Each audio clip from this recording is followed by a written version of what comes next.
I think that's, Oh, thank you, Bernie. thank you. I forgot to do Thank that you. before. Thank you, Wendy. So none of this was recorded? No, unfortunately, it was not. I'm sorry. Yes. It'll be in the Pardon? minutes, so. It'll I'm be in the sorry? minutes. Okay. All right, Cindy, anything from you? No, I'm just here to listen. Thanks, Scott. Great, and then apologies, is Anna, are you a tenant or are you? No, she's on it from the office, Anna Cruz. Okay, great, that's why I wasn't quite sure under that one, so thank you.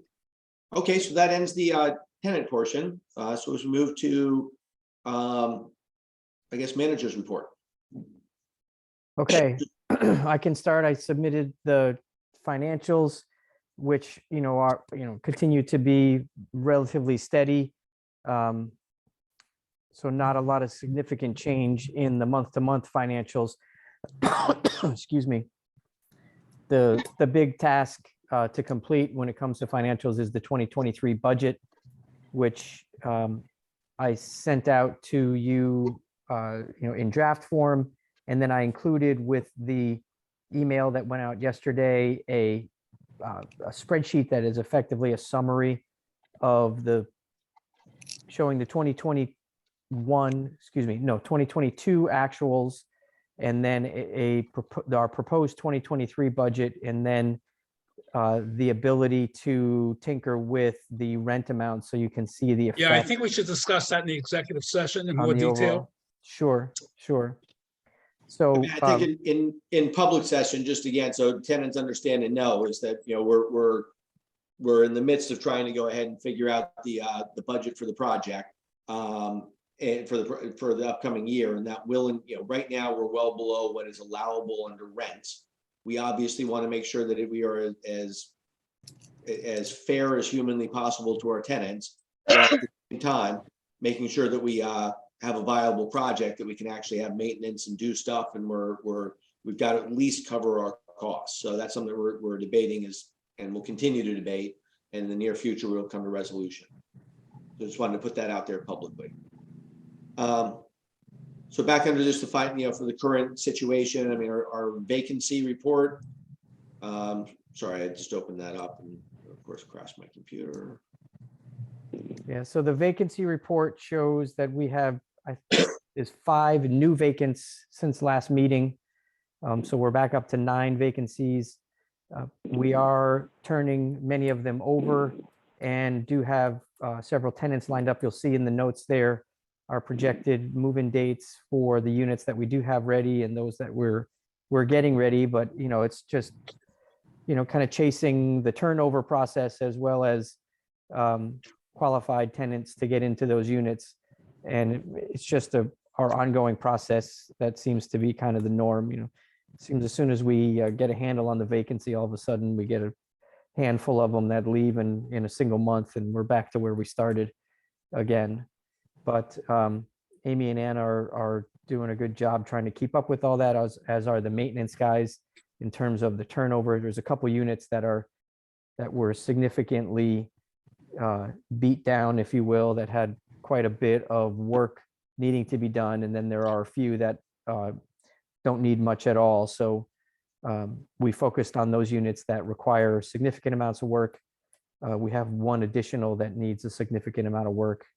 And then we are turning our attention to those light turnovers so that we can move folks in as soon as possible. And I actually don't have the report in front of me right now. Amy, is there anything in particular or any detail that would be relevant to share with everybody on the vacancy report other than what's in the notes and what's upcoming? I mean, it looks like the appliance washer and dryer, we're missing those on several units, which is a problem. Yeah. Yeah, we need the appliances. With the applicants, we're having a hard time with them because of the fact that they're not meeting certain income guidelines. They're way below, and it doesn't. I don't know, we're outsourcing at this time. Yeah, so it's a process to get the units filled. Obviously, the one bedrooms are always kind of the bane of our existence here.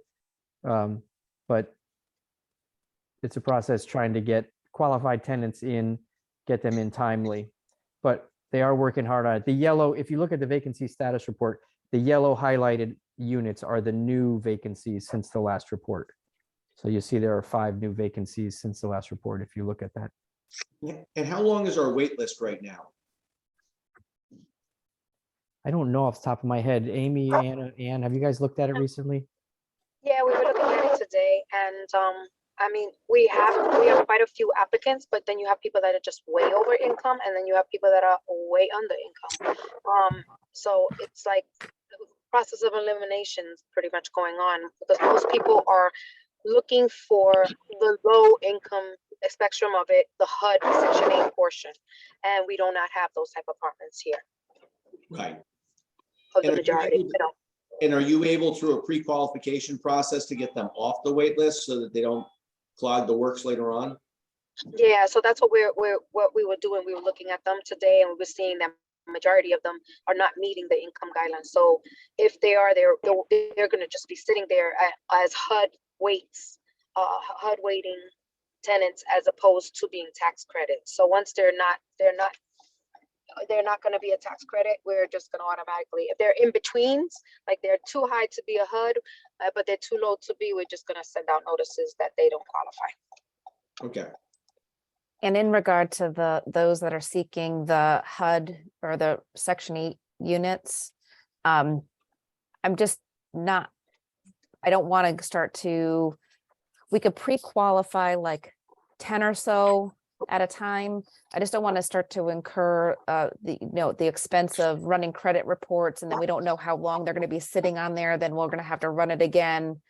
So I mean, the only part of the pre-qualification that I think is worthwhile, and again, I don't know if it's even legal, is like if somebody's applying, they got 100,000 in income or they have 25,000 in income, you can let them know and hopefully they drop them. correct. Yeah, that's about the only thing that we could do right now is just the income base. Right. But the bulk of the wait list is really for the Section 8 units. All right. Any questions on the vacancy report from others? No, it was pretty clear. Yeah, I just have a question. How are we doing on appliances? Are we having a hard time getting them? It's a combination of hard time getting them, cost of the numerous appliances, and then in some cases, making sure that we actually need a new appliance and that we can't repair what's Good. there. So, we're trying to control the cost of it, because we could easily go out and spend, $20,000+ on appliances and kind of wipe the slate clean, but we don't want to do that unless we know we absolutely have to. So it's going through and making sure that they actually need replacement and don't just need repair, but then it's also getting someone out there to repair them. So, what we've been talking about is getting folks in the units, the understanding that the appliances are either in process in terms of new replacements or in process in terms of repair. I'd like to make a recommendation on that, please. Sure. On the Bosch appliances, the best dealer in the area, that's a small dealer, would be Ayatora Appliances in Norwalk. If you contacted them, it would also probably have someone that has access to being able to repair them. Not every appliance dealer carries the brand. It's one of the higher price brands or quality brands. So my recommendation is Ayatora, and I'm sure Scott would agree with me, would be a good resource to try to contact. Okay. Can you spell it for me? Because we've been using Associated. AITORO. Am I correct, Scott? Yes. And you know Tony, don't you? Yeah. I mean, and feel free to utilize my name, that I'm the chairman of the housing authority. Okay. But it won't help much, but at least we'll end up getting attention.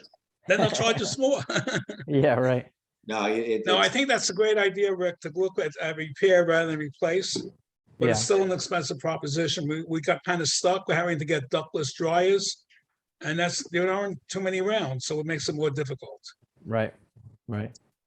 Yeah, so Now, Anne, as far as these stoves, I don't have it handy, but I gave Amy a way to contact GE. And she said they were very fast to respond when there were problems with stoves. mhm. Okay, great, And thank with you. the furnaces, the best thing is to contact the company that installed them, because some of them are, the newer ones are still under warranty. So that would be CNC for the ones that installed furnaces at Mill Apartments. Right. Yeah, I don't think we've had any significant issues with furnaces or stoves lately. Most of it's Well, been just the in washer case for the dryer. future. Yeah, no, thank you. Thank you. Yeah, so thank you for that referral for that company. We've been using Associated Appliance mostly. And they're okay, but it would be nice to have more than one resource for that stuff. Good. Sorry, Go go ahead. ahead. What other things should we be talking in open, in public, part of meeting? As far as other repairs are concerned, we have some roof repairs that are needing to be done. We're reaching out or have reached out to JHS, I think is the name of the company that was the original roofing contractor we found in the project directory from when the properties were built, to try and get them to provide us some service. We figured if we can get them, we would, rather than bring in a different roofing company. And I think that's about it. That's of any consequence. We had, I'm looking at the list that I sent you, and I think I'm realizing that I didn't send out the property status report attached to the email, which I will do in just a minute here. I apologize that that's not there.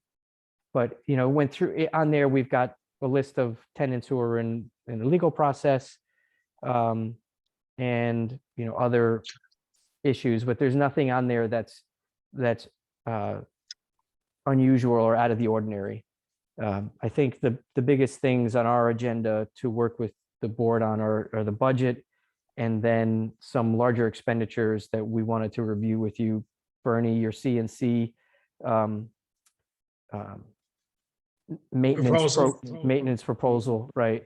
And then the appliances, and then just authorization for payment, which really isn't something that you need to be too worried about for the some of the power washing that was done, and a few other things. But the three big things are the budget, the CNC proposal, and the appliances, just because those are the big dollar items.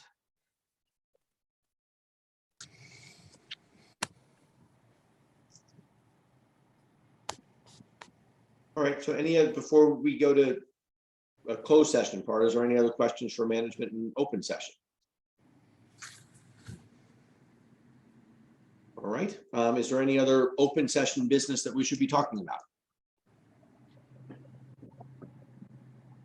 All right, under those terms, and why don't we go ahead and we'll move to, do I have a motion to go to executive session? I'll make a motion. Second. All in favor? Aye. All right, well, thank you very much, tenants, for joining us. Have a happy holidays to everybody, and we'll catch you in January, if not before. Thank Okay, you. thank you. Good night. Thank you. Night. ladies. Thank you. Good night. Good night. Happy holidays. Happy holidays to you. Right, so Bernie, I guess you shut off the recording. Yes, I put it on pause. All right, do we have a motion to close? I make a So motion. moved. All in favor? Aye. All right, thank you all very much. And for westbound folks, thank you guys. Have a wonderful holidays. We'll let you know whatever the percentage is. If we're going below 5 or above 10, we'll make sure we personally call it. Otherwise, we'll just sort of let you know. And I think, under, again, announcement stuff, the fact that we haven't raised rents in 3 years definitely has to go with people. So Okay. figure out under that. All right. Thank right. you. Right, Thank bye. you. Good Good night, everyone. Cheers.